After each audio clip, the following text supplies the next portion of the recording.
Hello and welcome to this video on measurement invariance testing made easy in Mplus. My name is Geiser. I'm an instructor and statistical consultant with QuantFish.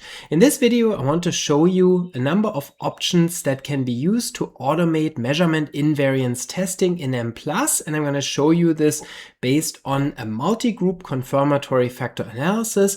Similar options exist in Mplus also when you have a longitudinal or repeated measures confirmatory factor analysis and you want to test measurement invariance across time. So here we're going to focus on multiple groups, and so I'm going to show you this based on a simple two-factor multi-group CFA. You can see I have a grouping variable in my data file named G, where 1 could be a control group, 2 could be a treatment group, or 1 could be males, 2 could be females.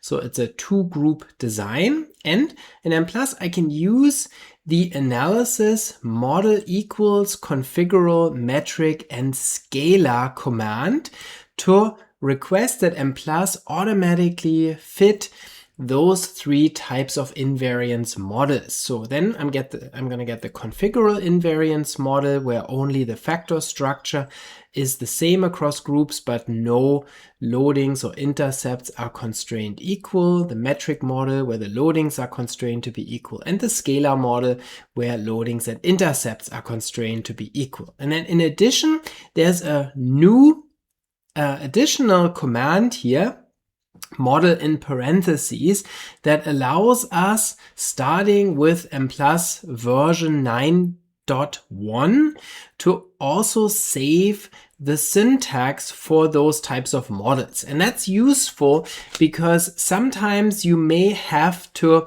manually specify one or more of these models in addition to using this automated measurement invariance testing procedure. And then, for example, that could be the case if you were interested in the standardized solution for your parameter estimates, which Mplus does not give you under this automated setting, or if you wanted to test partial measurement invariance where you might want to relax some of the constraints on, for example, some loadings or some intercepts. And so then you would also have to manually specify a model. Or if you wanted to also test the strict invariance model where error variances are constrained as well, because the strict invariance model currently is not given under this automated setting. So therefore, it is nice that Mplus now allows us to also print the syntax, and I will show you where to find that in the output. The model here is a simple two-factor model.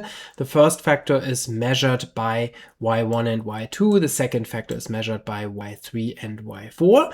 And so then when we scroll down, we can see the group sizes. Here the control group had 179 cases. The treatment group had 207 cases. The total sample size was 386.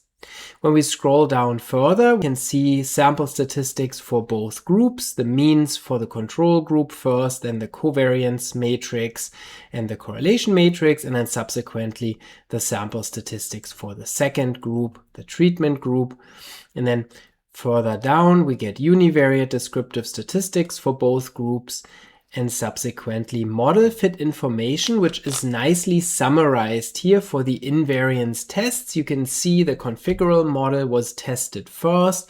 It had a non-significant chi-square, so the configural model is not rejected, which is good because it means that then we can safely test higher levels of measurement invariance. You can also see the metric model with equal loadings also was not rejected here, and neither was the scalar model, which has equal factor loadings and equal intercepts. So all three models fit the data well. They showed non-significant chi-square p-values.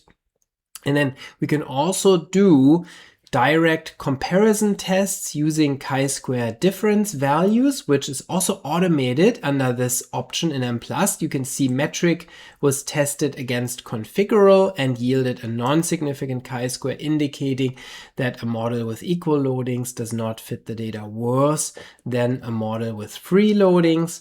scalar against configural was also non-significant, indicating that even when we constrain both loadings and intercepts to be equal across groups, that does not lead to a significant decline in model fit relative to the configural model. And then finally, Mplus also tests scalar against metric, and so that's also non-significant here, indicating that constraining intercepts to be equal across groups does not fit worse than only constraining the loadings. And so all comparisons here are non-significant, indicating that we can go with the highest level of invariance, which is the scalar model here, which has equal intercepts and equal loadings. And so now perhaps you would also like to see whether a strict invariance model could fit these data also, and then it's useful to have the relevant syntax for the scalar model ready so you can test that. And so I'm going to show you where you can find that. So when we scroll down, we get the results for all the models, including detailed fit statistics, including all the parameter estimates. And then when we go below all those outputs, then we find the syntax. So here you can see first is the model command for the configural model. So you could now copy and paste that, and then you can manually specify the configural model in case you wanted to add something to it. And the same is here given for the metric model. So this would be the model with equal loadings, and then the scalar model is the smallest input file, because that's the default model under multi-group analysis in Mplus. And so now what we can do is, if we wanted to specify the strict invariance model, for example, we can copy this syntax here, this model command, and then we can go to our input file. We can save this under a new name, and we might call this strict invariance model.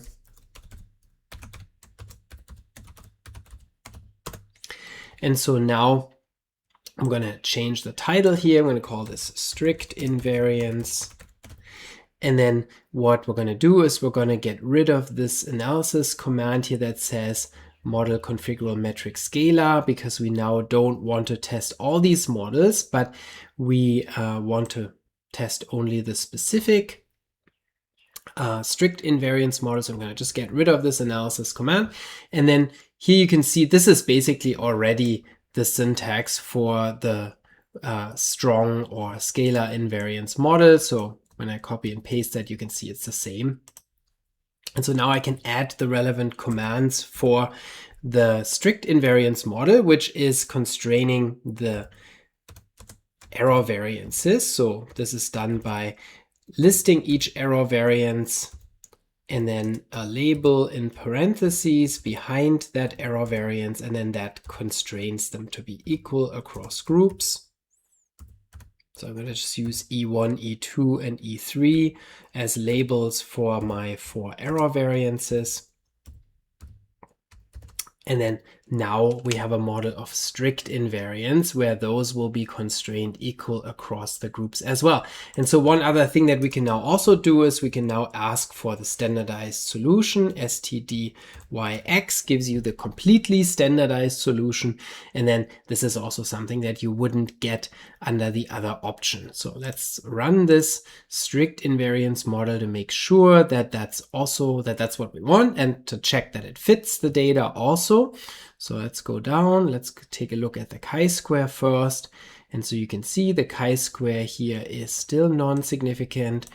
It is a little bit worse compared to the ones that we've seen previously relative to degrees of freedom. The p-value is a bit smaller, but it's still not significant. Also RMSEA still looks good, CFI and TLI look good, and also the SRMR. So this is still a good model.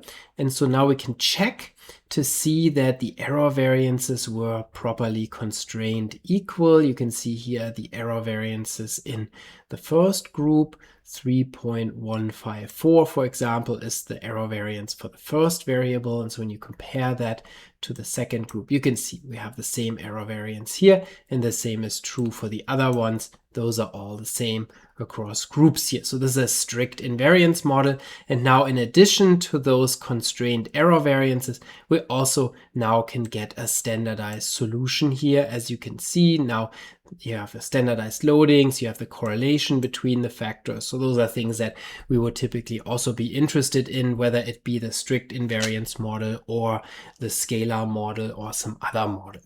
I hope you found this video useful to learn more about the Mplus automated measurement invariance procedure, which makes it very easy for you to test various models of measurement invariance. As I said previously, the same option applies to longitudinal data. When you have a longitudinal CFA, you can also do automated measurement invariance testing with that as well. I hope you found this useful. My name is Christian Geiser, and I'll see you in the next video.